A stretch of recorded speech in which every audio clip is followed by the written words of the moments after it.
we often write love stories about people, but this was really falling in love with a place that happened right after September 11th, 2001. 2 decades ago, Wendy wrote a book, Little Chapel on the River. It focuses about this time that Wendy spent working at this tiny pub on the Hudson called Guinan. I was right downtown, right across from the World Trade Center towers. This bar is located on the Hudson River. Less than 2 weeks later, I moved to Garrison. Did not go back to Manhattan. That's how the big book begins. What was it about the place that ended up leading you to move to Garrison? I think Set us up with some context, like tell us what the book is about, and then how did you end up at Guinan's and why did that lead you to write the book? I've thought a lot when, people say, what is a book about, right? What is your quick sentence? But Yeah. in an essence, it really, for me, is a love story about a place. And I know we often write love stories about people, but this was really falling in love with a place and a time and just a community that happened right after the terrorist attacks of September 11th, 2001. I had been living in New York City. I was right downtown, right across from the World Trade Center towers. And like many people who were down there that day, had to flee my apartments. A piece of the World Trade Center tower went through it. My building was very damaged. I'd been in the shower when the first plane hit across the street. Everybody who's down there has a story, and anybody who was probably connected to somebody in that area has a story. But I, through a series of coincidences, ended up staying with some friends up in this town where this bar, this little Irish pub and country store, a speck of a place, was located on the Hudson River. And as I was about to go back to Manhattan to look for a place to live, I went into this bar, which is right next to the train station in Garrison, New York. And the old Irish bartender, he was there, and all of the sort of regulars were behind the bar, and he was spinning these tales, and one beer became another. And the next thing I knew, as I was leaving to get on the train, he said, "You come back in the mornings, love, and I'll have your coffee ready just the way you like it." I just met him. And less than 2 weeks later, I moved to Garrison and rented a house there, did not go back to Manhattan. And that's how the big book begins. So what was it about the place that ended up leading you to actually move to Garrison instead of going back into the city? I think I've thought a lot about this, but I think at the time I was lost, right? I mean, we'd all lost a lot on that day. I was both simultaneously, like, there was euphoria from being alive, right? To have having survived something that was, happening of that magnitude. But I was terrified. Like, everything was disrupted. For those people who can remember 20 years ago, especially if you lived in sort of this area or any of the other areas that were impacted that day, there was just this sense of the ground had been pulled out from under us. And I think it's true even if you didn't live right in Manhattan. Like, everybody felt it to some degree. And instinctively, Michael, I think, walking into that place, I felt found. The people there made me feel found, right? The place made me feel safe again. And I just couldn't not be around that, right? I would look out the window of this little, again, it was like a hole in the wall pub, right? And there would be, the trees were changing colors. It was around November. And I just thought, wow, this has all happened on our earth. And yet the trees are still actually changing colors. And the people inside, even though I'd lived in Manhattan with many, many, many more people, that smaller group of people was what made me feel safe and like there was a net. And I don't think I'd ever felt that before living in New York City or living in the high-rise apartments I had been living in up until then. Yeah, that makes sense. So you move up there, and then what happens from there? So Did you I go move in? up. Did you go in for coffee the next morning? I think I went in for coffee every day afterward. I absolutely went in, but pretty soon after I went in, and I started to get to know the proprietor and his family and the people coming in and out of there, I began to understand that the fate of this place really hung in the balance. Jim Guinan, who was the owner, he was approaching 80, and it was clear his health was declining. It wasn't clear if any of his children wanted to or could take it over. And all of a sudden it felt like this place we were going to lose it. And I had just found it. And then, I watched the community. I called it human duct tape, right? I watched people stepping in to help myself included, to help serve coffee or learn to slice deli meat or help open the store, unpack the newspapers. And it was everybody was trying to do something just to keep this place alive. And probably if I look at it now with the retrospective of 20 years almost, I thought by writing a book about it, in some way I could save it. Even if I couldn't, Mm. I could save it maybe even for the short term, but for the long term. And I mean, here we are talking about it. So that's something I think that was probably part of the drive. Yeah. Do you feel like, in a sense, too, you were saving what that place represented as well? Because I feel like, and we'll get into this because I think what prompted all of this is me emailing you saying, do places like that still exist? Yeah. But Yeah. in a sense, were you also saving what that represents? Because I think there, at least in the past, those places like that existed in a lot of small communities. They did. I mean, they were ubiquitous. These were the quote, we call them the third places, right? Not work, not home. These third places we go to meet people and to sort of have an existence outside of those other two foundational areas where we spend most of our life. And you're right, they were everywhere.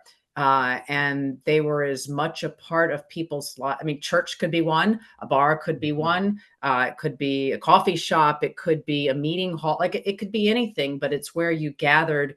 Um, and this is really key. And I think you and I will probably talk about this. You gathered with people who were part of your community. They might not always have your same politics or think like you, but there were places that were grounded by certain understood rules of civility, of how you interacted with individuals within those walls, right? Almost like a governance. So they self-govern themselves. And so conversations could be had about difficult issues, or you could disagree, but there always remained a civility to it. And I was really struck by that when I was at Guinan's, and which was the name of the pub in the country store, how people who were staunch Republicans and staunch Democrats could come together and they could argue or discuss the issues. But at the end of the day, like if somebody's car was broken, like he was going to drive the other guy somewhere, like anything bad that happened, they would have showed up the next day to help that person. And there was always just a level, again, of civility that overlaid everything. And that's, I think, to some degree, what is disappearing and what we've lost with these places as these communities have moved online. Yeah. So one thing that I was thinking about as we were emailing is that I think that places like that have over time shifted to more chains. And so instead of that, we have, Panera or Yeah. Starbucks, which, can you gather at a Panera or Starbucks? Yes. Do you actually gather at a Panera or Starbucks? I don't know. What's your sense of Yeah. that? And I will say, so I was before we talk, I was looking up some stats on how um, restaurants and bars have changed in terms of ownership. And so I think in the 80s, about only 20 to 30% of restaurants and bars were owned by they weren't chains, right? 20 to Right. 30% were chains. The rest were just locally owned by individuals. And now I think today it's about 70% of restaurants and bars are owned by chains. So Panera, Starbucks, whatever it might be. And so I think that shift, that there's some implications there. Yeah. Well, as a former Wall Street Journal reporter, I'll say that's probably the story of small business in America to some degree writ large. But I think to answer your question specifically, plenty of places like Panera may be places where people physically gather. And I'm certainly not going to be one to say that you can't have a profound gathering or a regular meetup with people there that feels equally as meaningful to what I had at Guinan's. I will say that those places, however, are somewhat cookie cutter, right? Like they don't each necessarily have their own identities and personalities.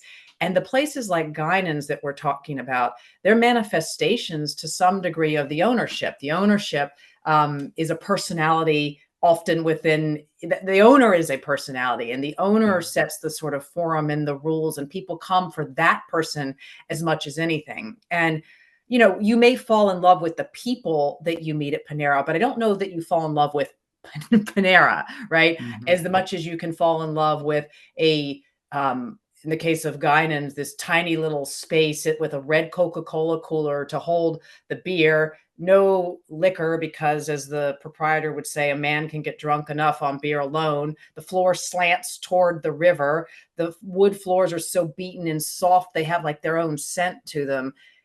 Kids come in and like, that's the first place they use their own allowance to buy candy. Change is put out on the counter so you could get your paper and your coffee and just make your own change with that trust. That's not happening at a Panera. So I'm not disparaging it as a place to gather, but I do think the uniqueness of some of these individually owned spots that you have noted with those stats, I think we've lost something.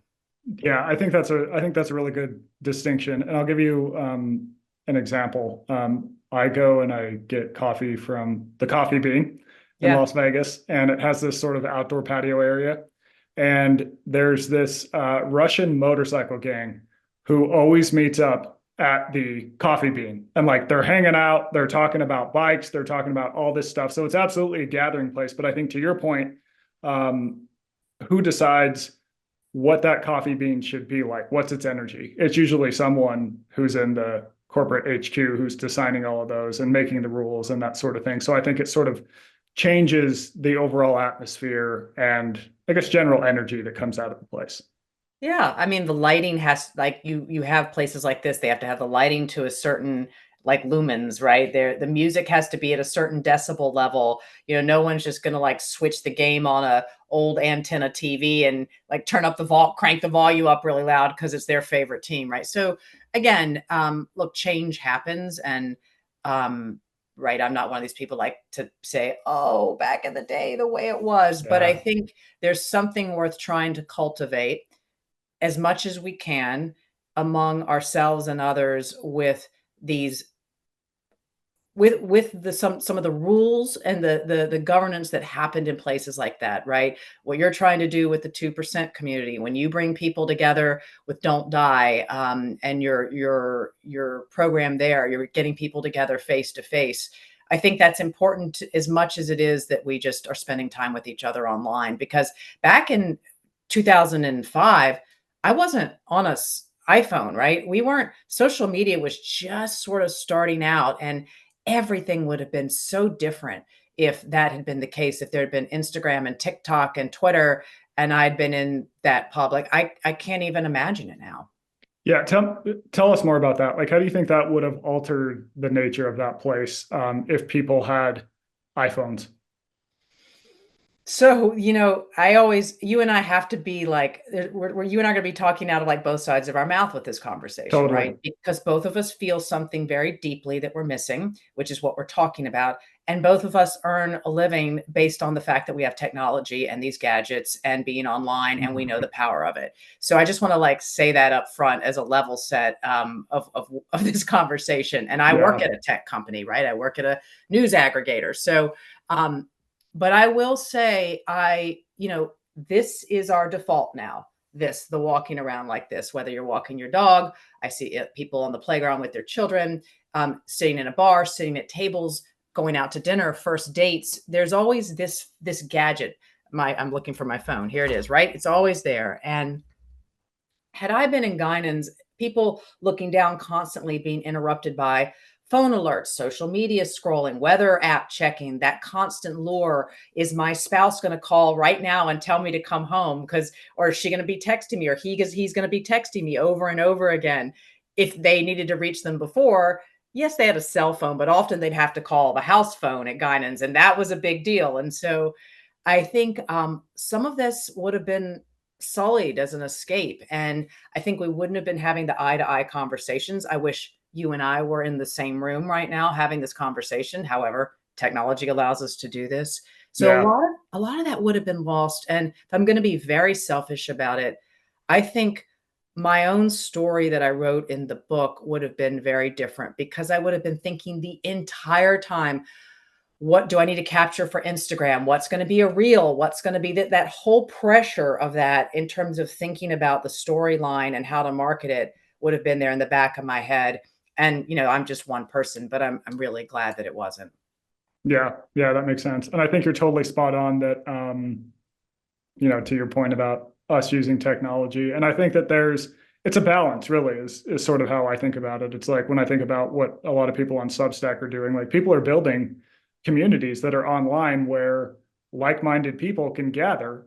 Because I mean, the reality is there's all these niche topics out there that I think are hard to go down the rabbit hole on with people who live in your vicinity because they're so niche. It's like, where the hell are you going to find someone who's Yeah. like, yeah, I'll go on a 10-mile ruck with you, right? Like that just Right. doesn't happen. Or like who wants to talk about something like that? So I think the online communities absolutely give us an avenue to find that.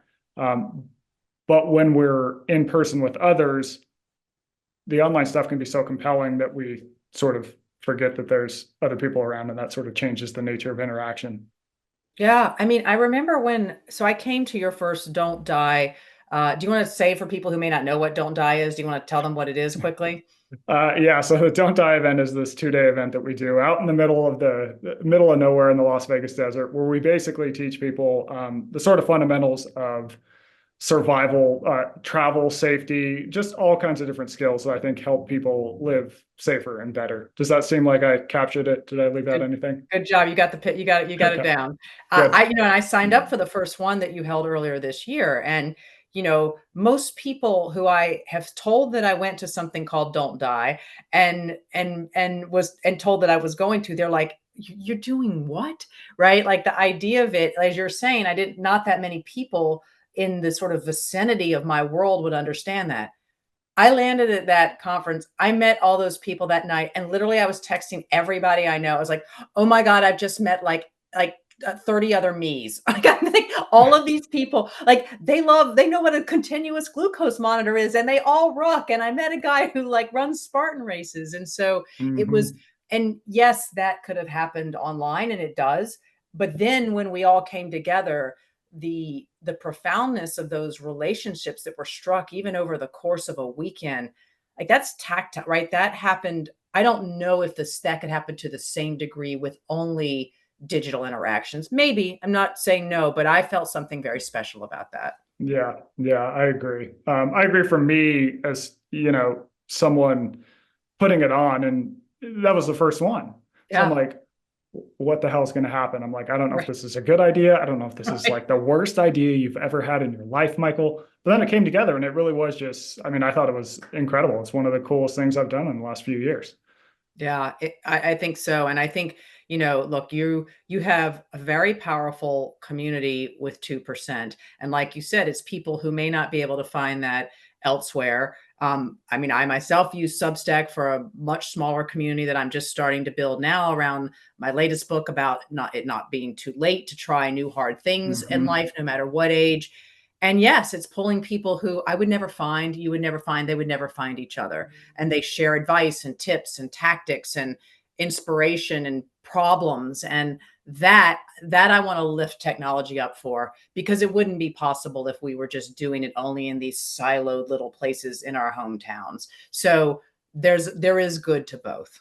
Yeah, absolutely. So something you kind of mentioned earlier that I want to go back to is the fact that in this bar you had all sorts of people who might have disagreed with each other on a lot of different topics, Yeah. but they were able to sort of all come together and have spirited debates that were really respectful. So I think the two sort of funny characters in your book that really highlight this is you had, and I might get them wrong, so please correct me.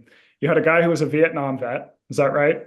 And then you Yes. had and he Yep. was kind of more right leaning. And then you had a guy who was a lawyer who was very much left leaning. And these Right. two would just go at it, right? But there was always like this profound sense of respect. And like at the end of it, it was like cheers. So can you talk a little bit about that? So you got them right. That's exactly right. Fitz was the Republican Vietnam War veteran, and Dan was the liberal attorney. And there wasn't like they were already before one of them was like out of the parking lot, right, and the other one was already in the bar. They were already trading bar. Like it was just you could feel it coming, and they would wait for each other just to. It wasn't always about politics. They would tweak each other about anything. Like they were almost like children sometimes. Like one would hide the other's jacket, but when they would discuss the issues, what I'll say is they actually discussed the issues. And so that in itself was really, I don't see that enough anymore just in our world, right? People coming together and just discussing without lobbing grenades or things at each other. And I think I'm not saying, I'm not going to say they ever really changed each other's minds about the politics, but what they did was they were able to be together and still be supportive of one another. Like I said, if something had happened with one of their families, and things did happen, right? They were right there for each other. And I'll tell you something else. If someone had come into that bar and had said something to either of them that was like, seemed like it was an attack, the other one would have been the first person in defense of them, right? Like Mhm. there was a loyalty and a camaraderie that extended beyond what they thought about, again, politics and economics, and or in any kind of policy. And I think that being together makes us, you know, you can't, there's something about online where people can be digital cowards, right? They can throw bombs they would never have the guts to do in a place like that. And, being able to have these discussions makes us less entrenched in our opinions. It makes us flexible. It lets us have strong convictions, but loosely held.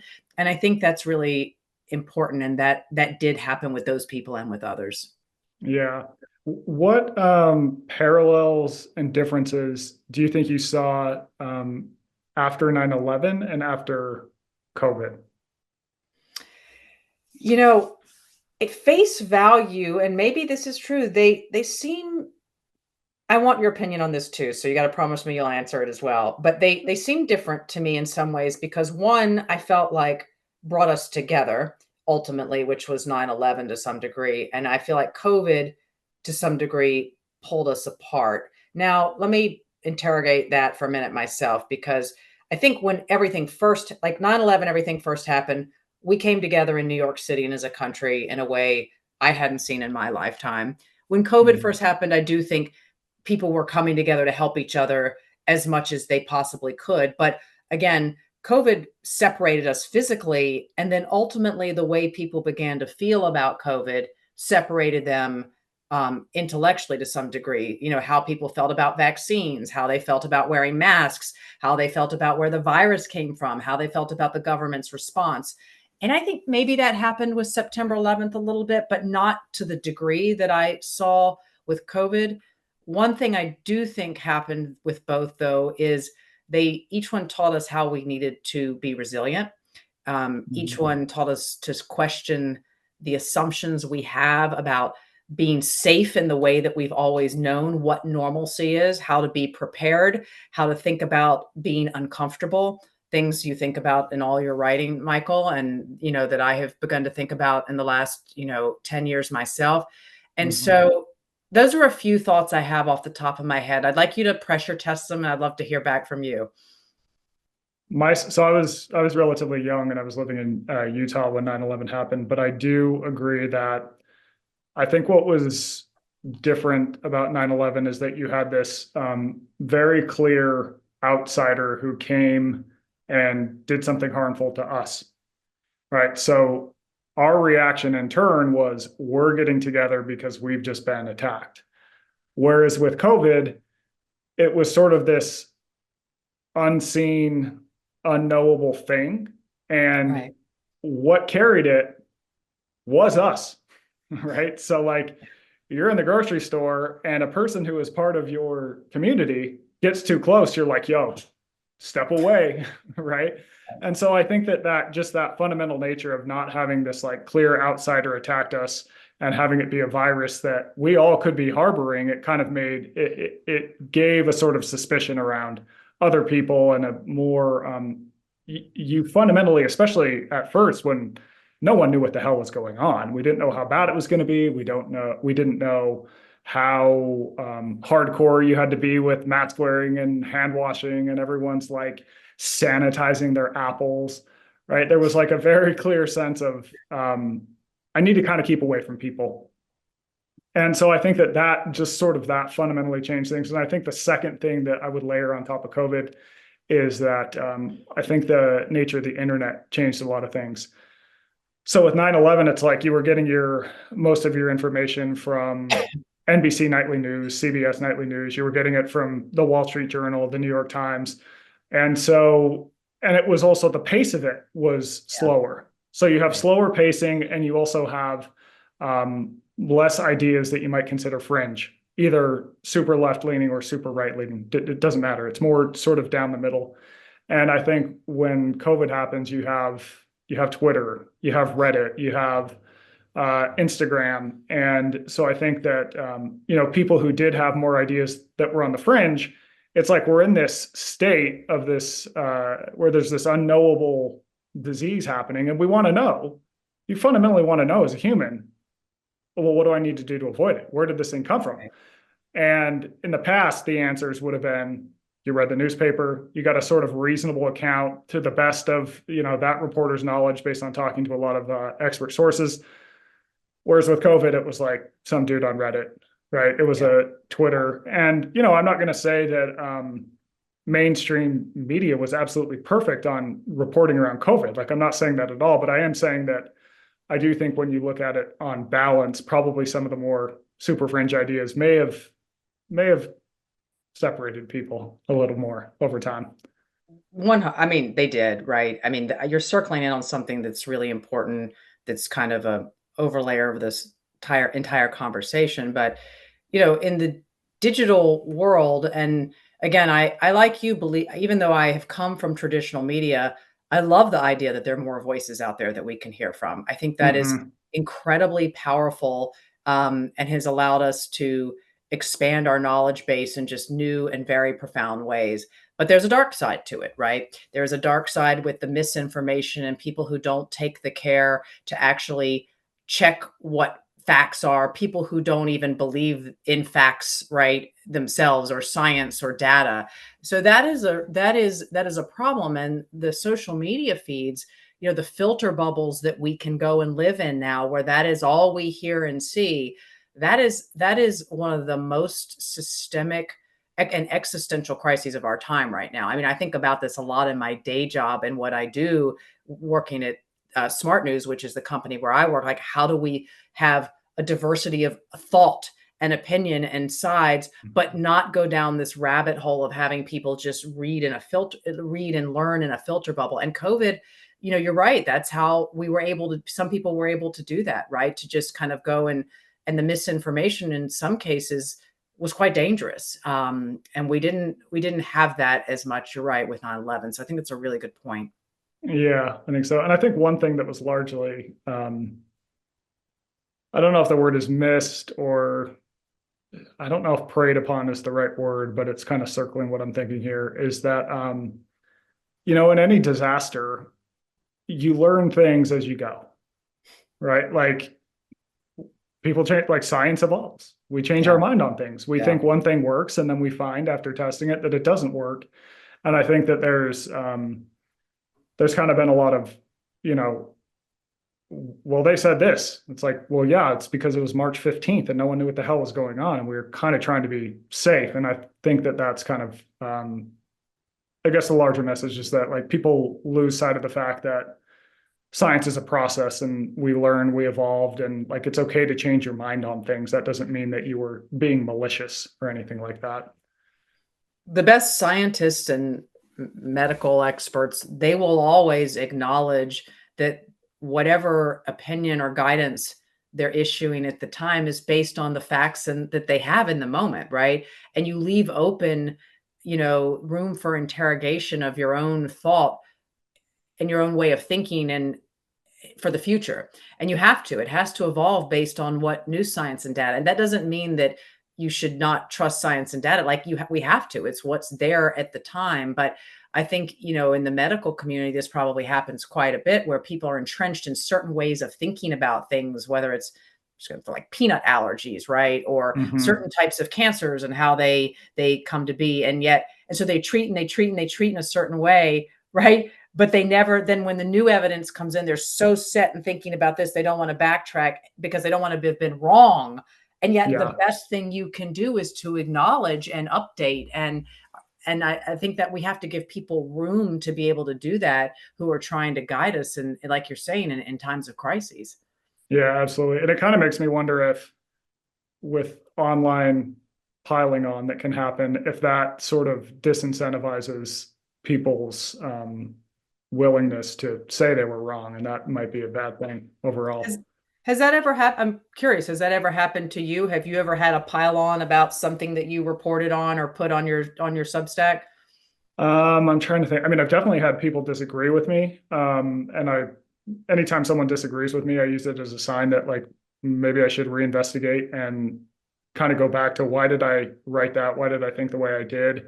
Yeah. And if I think I'm wrong, I'll respond to them and tell them, oh yeah, good point, or I'll update that. Or if I think I was right, I'll just unpack my thinking. Here's why I think the way I do. Other people think differently. There's different ways to look at it. Luckily, I haven't had a huge pile on. But I also say things like, go for a walk, maybe take some weight when you do it. Like hard to argue with that. Yeah, yeah, yeah, So that's true. That's true. Although wait, give it time. yeah, give it Somebody will time. soon. That's coming. Yeah. I wanted to hear too your ideas around how you think Guinan's helped with resiliency in the community, which you kind of talked about that a little bit, like it was this space, but also personally for the people who went there. And one thing I want to say too is we've been using the word bar to describe it, Yeah, and that's not. I think people think of a certain thing when you hear bar, it's true. but this place was very much, yes, it had a bar, but it was open very early for the first people who would take the trains in New York. It was serving coffee, it was handing out lunch and breakfast, and like it was just a sort of around the clock place that kind of did everything almost, Yeah. and really was just like this community focal point. I think it's important to, I mean, we've said, so bar does have a certain connotation, and I usually say pub, but even that has a certain connotation. But let me be clear that the pub was like an afterthought, right? It was kind of stuck on the back of the place, but it wasn't the point, and it certainly wasn't the heart, in some ways. I mean, the heart was the family, and the family created, it was a country store in the front, but it was their home. They lived there. Like Mhm. the kitchen was right off of the bar, the pub, right off of the country store. You could see Jim Guinan, the proprietor, clinking his tea glass all the time, when he was making his hot tea. His living room where he watched, what was that show? Walker, Texas Ranger. Yeah, Yes. just in like that was his show. You could hear that in there. Cadets from West Point, the U.S. Military Academy right across the river, would come over and leave their uniforms laying in his living room and put on their civilian clothes and go into the city and then come back. So it was a home. It was not a bar where like people just went to drink. Like drinking was, yes, people drank, but it was a kind of a side note. So I'm really glad that you brought that up. I think you asked about, I think, resilience, right? Yeah. And community. So, just even time, I wasn't there at the time when September 11th happened, but they all described to me how the minute the attacks unfolded, where do you think people went? They went there. They didn't call each other. Like everyone knew to show up there. Everyone Hmm. went there to wait to hear about people that they cared about. Were they alive? Were they dead? Who so and so's family? I know this commuter. He goes into the city. He goes down to the World Trade Centers every day. Like this is where everybody waited, and they wait. It makes me a little bit emotional. They waited together, and I wasn't even Yeah. there at the time. And I just remember thinking about them having that. And this was always the draw. I mean, this is, I think, the thing that made me uproot my life from New York City and move there. It's what made me go and leave my job for a while at the Wall Street Journal and work behind the counter and then ultimately write this book because they found resilience with each other inside the walls of that place. That place helped make them each resilient because they had this thing to dip into, right, of humanity. And it wasn't just in times of crises. Like if you needed to know how to treat poison ivy, you just went in there and asked people. If you needed to know how to do something with your car, you went in and asked people. And I think even now in small towns that have been so ravaged in my home state of North Carolina by the latest hurricanes in the smallest of towns, it's who do you know who can get you a dehumidifier? I know Bobby, and he can get somebody to your house to get a tarp on your roof. Like that is you can't do that online, right? You can a little bit in sourcing it, but having people physically come together provides this safety net that I think is quite unique, Michael. Yeah, yeah, I agree. So where do you find that, if at all, today? You personally? Me personally. Uh, so I miss that. I miss that. I think I will always miss that. I don't have another place like that. I certainly have restaurants and, like you mentioned, coffee shops that I go to, and I think they're great. But I don't even know if I'll ever have something like that again. What I do have is, and I think this will make sense to you, and it'll make sense to your listeners. But I have a community of people who are like-minded in the sense of being athletic, and that later in life, when I was, mid 40s, I discovered this sport of obstacle course racing and Spartan racing. And I'd never been an athlete. I was a scrawny, puny kid. I wasn't even super medium yet, as you like to say. And I went down this rabbit hole of learning not only how to compete in the sport, but to becoming quite competitive in my age group. And I'm literally about to travel to Sparta, Greece in 2 weeks to race in the world championship there. Amazing. Yeah, and so to be very specific about that is the closest I have come. The shared space we have is the race course, and there's like a common we are bound by the common love of that place and the some people would call it suffering, but I would say finding comfort in the extreme discomfort we face while we're on the course. There's certain smells that are the same, the smell of the smoke from the fire jump, the sounds, the announcer, the music, the way I know what certain obstacles are, what are coming because I hear the clank. I know what the Mhm. sound of people's hands on monkey bars sounds like. Even our rituals of stretching and warming up and saying on your left, like that is as close as I've found. We're also not on our gadgets when we're competing, right? We are out there Yeah, talking to one another on the course. We're humans and we're sweating and we're hurting and we're breathing. So that's probably that's probably as close as it gets for me now, Michael. yeah, yeah, that makes sense though. One study that I've always been a huge fan of, it was from some researchers at the Harvard Divinity School. Hmm. And they basically asked, okay, we're seeing less participation in organized religion, i.e., people going to church. So where are people gathering Yeah, now? And they threw out a handful of examples, but one of them was CrossFit. They're like, people are gathering in CrossFit, much like people would gather in church. Like they're off their right. devices, they're all sort of sacrificing something in a way, right?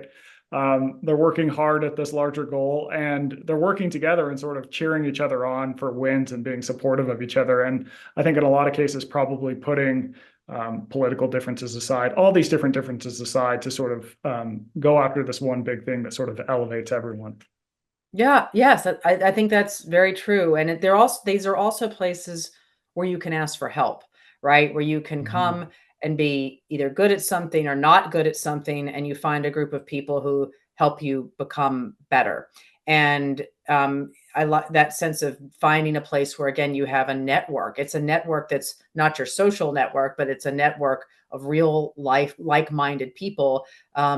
And that you may or may not keep in touch with them outside of the walls of the CrossFit or of the race course. It just depends, on how you manage those relationships. But when you come together, it's quite real.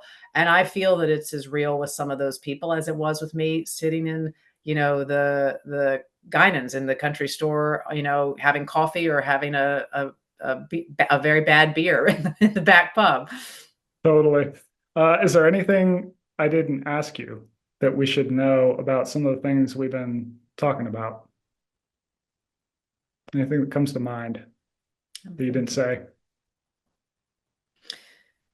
I just think, and I don't know that you and I will get to this right now, but I'd love to hear from the members of, the 2% community of, the community at community I'm building not too late. Like, I'd like to know how people think we bridge these how we make bridge these gaps, right? How do we bring some things back that were really positive about the third places like Guinan's and make them more tangible and real in today's world without saying, "Oh, don't be in the digital ecosystem," because Yeah. that's not what we're saying at all.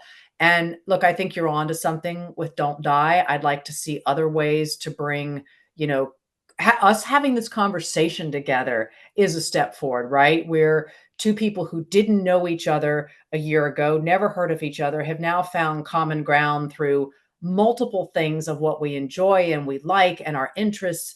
And even your mother, who actually read my book about Guinans, like, and so that is, I mean, that's what it's all about. So how do we facilitate that? And I'd like to take on that challenge, right? I'd like you and I to think about it and to bring other people in to think about it. So again, you know, we're not isolated in just these individual channels, but we're bringing these worlds together somehow. So it's just kind of a big, messy thought to dump and leave at the end.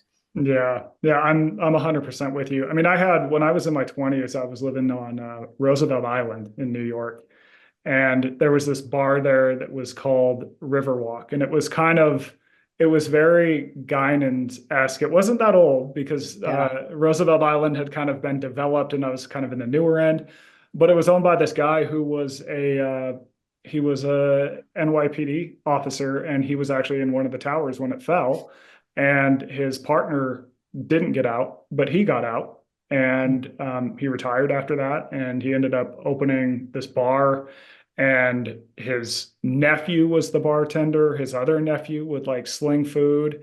And it was a place where just people on Roosevelt Island, because the subway would get out. And it was the first place at that subway exit. And I Yeah. lived like 2 buildings away from it. I used to go there all the time. And it was very similar in the sense that, people, you just sit and talk to people who you lived on the island with about all kinds of dumb shit. And Yeah. it was like I liked the Red Sox because I'd lived in Boston for a while, and it was when there was like the big Red Sox Yankees rivalry. So Yeah. these guys would just give me so much shit, Totally. just ride me. And I remember anytime that I would be in the bar with a woman, not even just a friend, the owner would always come up and he would just start like getting on these stories about me that weren't even real. He would start like planting these seeds, and I'm just going, what the hell is he gonna say? And it would always end up in something where like I have some weird job, like I'm an orthodontist, or I'm a veterinarian who specializes in donkey medicine, and just like the weirdest stuff. But it was like you'd never like, where the hell else am I gonna get that? That's Um, awesome. and I absolutely miss that. And I think it is harder to find today, but I do know that those places are probably out there, and we have to seek them out, and they may not necessarily be a bar anymore. It might No. be, like the type of gatherings that I do. It might be like Spartan, it might be CrossFit, it might be church, it might be like there's so many different ways, but I think it just takes a little more effort to get yourself into those positions today, but it's very worth it. I agree. And I also think, you were as I was listening to you talk about that pub, and I'm actually very excited about the idea of you being a veterinarian specializing in donkey medicine. I'm gonna think about that one for a while. But the one of the things I think we can do now is we can try to govern our digital spaces with some of the same civility that we would in a face to face, whether it's in a pub or just any third place. I think those of us who manage our own communities can ask that of the people who participate. And I think each of us ourselves, when we start to fly off the handle and we're so angry about something we see online or a comment and we begin to respond with vitriol, we should ask ourselves, would I say that if I were sitting next to that person in the pub?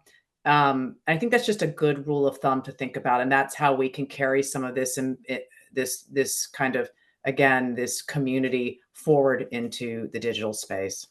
Yeah. Hey, man. Well, that feels like a good place to end. I'm glad you could chat. It was so much fun. I really enjoyed it. Thanks, Michael. Always good to have this conversation. Good luck with that, getting your veterinarian degree. Yeah, we're doing a lot of work. I've been having to massage a lot of donkeys' backs and all that sort of stuff, but I'm getting it. So They've formed their own Facebook book group to talk about you. exactly. Okay. Well, All thank right. you so much. Great. See you soon.